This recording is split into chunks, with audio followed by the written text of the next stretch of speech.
Nesse vídeo vou te falar sobre as causas emocionais do câncer de fígado. Meu nome é Rafael Braga, eu trato as causas emocionais do câncer das recidivas e das metástases. De modo geral, nosso corpo ele reage ao que nós vivemos, então as emoções que nós passamos ao longo da nossa vida, e com isso ele pode em algum momento dar início a um câncer ou a outro tipo de doenças. Só que aqui eu falo sobre o câncer, mas também quando a gente olha para qualquer tipo de doença psiquiátrica ou doenças autoimunes, todas têm uma origem no emocional, coisas que nós vivemos ali desde nossa infância ou algo que você vivenciou que foi um impacto muito forte na sua vida. E é interessante essa questão emocional, que normalmente os familiares próximos ali da pessoa que está passando, por exemplo, por um câncer do fígado, eles conseguem perceber com maior facilidade aquilo que eu estou falando aqui nos vídeos, por exemplo. Então, perceber na vida da pessoa, então, meu irmão, minha mãe, meu pai, meu tio, minha tia passou por isso, isso, isso, isso. Então, eles conseguem perceber de modo bem claro o que a pessoa está vivenciando. Só que, às vezes, a pessoa não consegue ver. E se você é a pessoa que está passando pelo câncer, por exemplo, do fígado, observe bem o que eu estarei falando e comece a buscar na sua vida situações que você pode ter passado, que pode ter gerado ali conflitos emocionais em sua vida, que ficou gravado em sua vida e que pode ter sido ali o início do câncer do fígado. O primeiro tipo de conflito emocional na questão do câncer do fígado são as questões que nós falamos são conflitos de inanição. A inanição pode ser você ter passado por algum tipo de fome no passado, desde ali de bebê até na infância, então ter sofrido algum tipo de privação e normalmente é alimentar. Então, pode ser que a infância dessa pessoa, né, foi bastante difícil, passou por dificuldades, momentos que faltava realmente assim. Às vezes a pessoa nem chegou a passar fome, porém ela via e a infância foi muito escassa. Ela via que outros colegas, outras pessoas se alimentavam bem melhor que ela, mas ela tinha essa sensação de falta. Eu gostaria de comer isso, aquilo, e faltou na, ali na infância. Esse é a primeira das causas, mas pode ser que você não tenha passado por ela.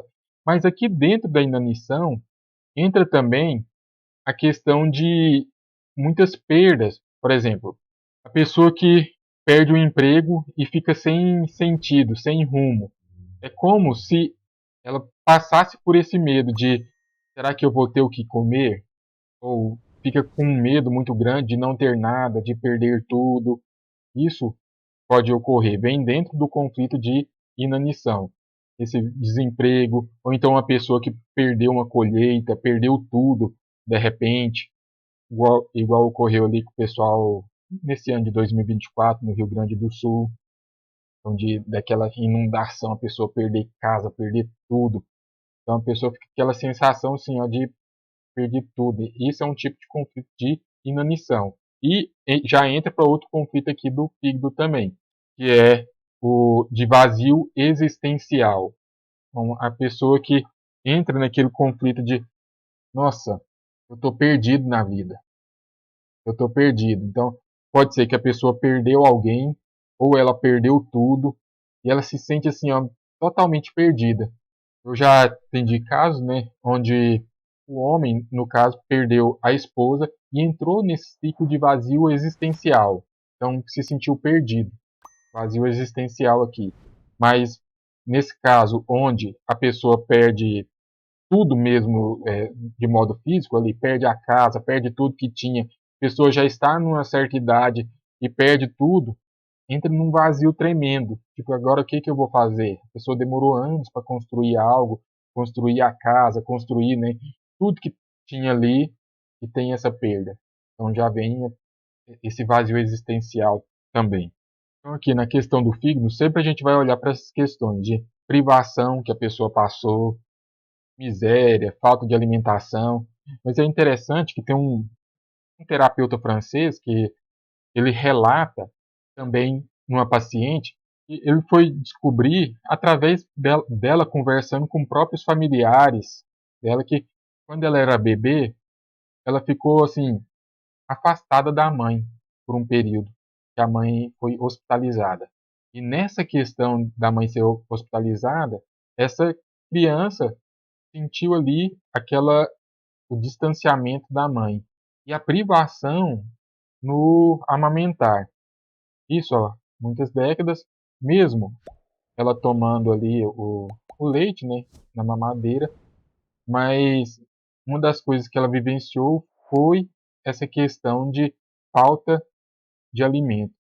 Por isso, durante a terapia é importante a gente investigar o que ocorreu de alguns meses até ali 5, 10 anos antes do diagnóstico do câncer do fígado, mas também depois a gente começar a fazer uma varredura na vida da pessoa, uma varredura de coisas que podem ter ocorrido ali na infância, né, até nessa questão aí de quando era bebê, de como foi a gravidez da mãe.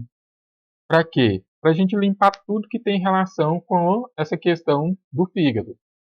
A gente já trata logo as questões que a pessoa se lembra rapidamente, já trata logo nas primeiras sessões e também pede para a pessoa perguntar ali para familiares se lembra de ter ocorrido algo ali, como que foi a infância, como que às vezes o pai perdeu o emprego, o pai ficou perdido e a criança ela ela capta, ela sente tudo ali que o pai, a mãe, até os 7 anos de idade, sente tudo que o pai e a mãe estavam vivenciando. E se coloca no lugar do pai e da mãe. E nessa questão de criança, a gente vê muitas histórias também de pessoas que a criança não passou fome, porém, o pai e a mãe às vezes abria mão de comer para dar para os filhos. E o pai e a mãe praticamente passou fome ali por algum período até as coisas voltarem a dar certo, mas em prol dos filhos. E por mais que a gente pense, a criança não está vendo, não está sabendo, a criança ela percebe todo o ambiente. Então por isso tem essa importância de averiguar, olhar ali para o passado também. Mas olha só, fígado, então, quando nós falamos, vai ter a questão de inanição, de um certo vazio e de questões existenciais. E nessa questão também de vazio existencial, pode ter tido ali uma sensação de falta de amor, falta de carinho, falta de dinheiro, reconhecimento. Fígado é bem importante olhar para todas essas questões, mas é essas faltas que pode ter ocorrido. É importante você olhar para a sua vida e começar a identificar. Aí você pode falar, mas Rafael, mas depois que eu identifiquei o que eu faço? Você precisa ressignificar, que é o quê? Dar um novo significado para aquilo que ocorreu, porque o que ocorreu, ocorreu. Mas agora, a gente como adulto precisa olhar de modo diferente para essas questões.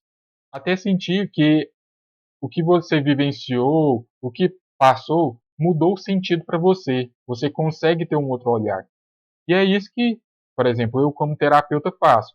Eu estou num olhar externo de toda a situação e eu pego e dou um novo sentido. Então, ressignifico, dou um novo sentido para aquilo que a pessoa passou. Até ela ter a sensação que aquilo já não dói mais, aquilo foi, passou, ficou para trás, e ela pode se lembrar daquilo, que não é simplesmente uma questão de jogar para baixo do tapete o problema, joga para baixo do tapete não adianta. A sujeira continua ali, o que passou continua ali. É que você conseguir olhar para a situação e aquilo não mexer mais com você. É nesse momento que o seu corpo entende que as questões emocionais foram resolvidas. E é nesse momento que ele começa a trabalhar no processo de autocura.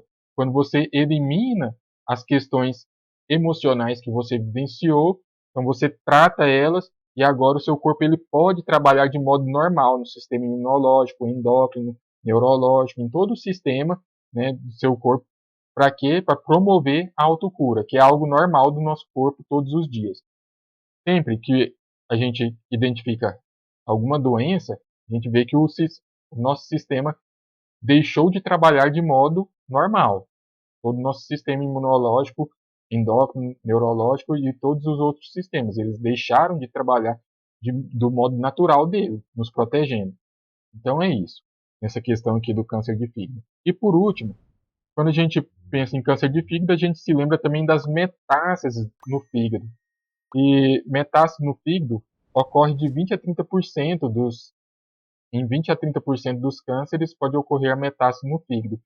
E ele vai estar relacionado diretamente ao próprio câncer que a pessoa está passando ou passou e a todo o tratamento. E aqui já entra os conflitos novamente, olha só, de inanição. Então, às vezes, durante a quimioterapia, a pessoa tem dificuldade para comer e vem uma sensação de, nossa, será que eu vou conseguir ficar vivo?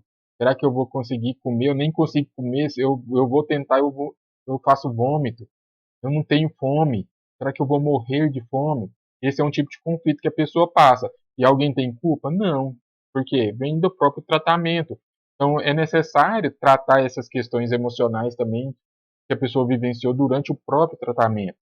E outra questão que ocorre muito é a pessoa passar por um período durante o tratamento esse de vazio existencial, de se sentir só, de se sentir perdido, perdida, de uma mudança total na vida. A pessoa estava ali trabalhando, levando a vida normal, de repente tem um diagnóstico de um outro câncer, e isso muda a vida completamente da pessoa, e se sente perdida. Será que eu vou ter o suprimento, né? Será que eu vou ter o alimento? Será que eu vou ter o sustento que eu preciso?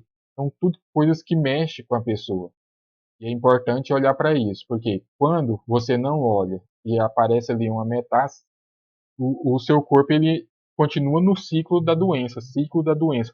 Então, mesmo você tratando, procurando tratar ali com tudo que a medicina convencional te fornece, o seu corpo ele volta com a doença. Então, tudo fica difícil todo o tratamento.